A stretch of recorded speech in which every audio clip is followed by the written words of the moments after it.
Want to stay connected with coworkers, classmates, or your team without starting a meeting? Microsoft Teams Chat makes it easy to send messages, share files, react to messages, and keep conversations organized. In this quick guide, I'll show you the essentials, so let's get started. First, open Microsoft Teams and select Chat from the navigation menu. Here, you'll see your recent conversations and any chats you've already started.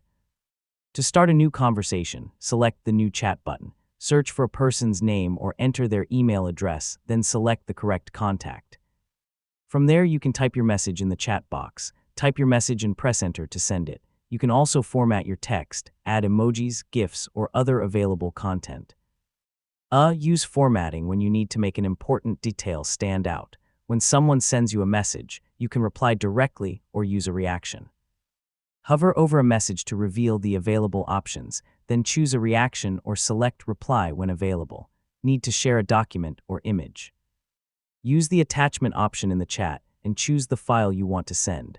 Depending on your account and organization, Teams may store shared files through Microsoft OneDrive. Teams also lets you create group chats, start a new chat, and add multiple people to the conversation. You can then give the group a name if that option is available, making it easier to identify later. If you need to find an older message, use the search bar at the top of Teams. Search for a keyword, person's name, or other relevant information, then review the results to find the conversation you're looking for.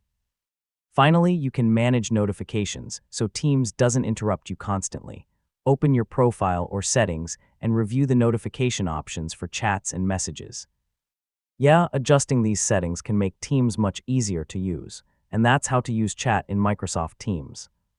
Start conversations, send messages and files, create group chats, search old messages, and customize notifications. So once you get comfortable with chat, staying connected becomes much easier.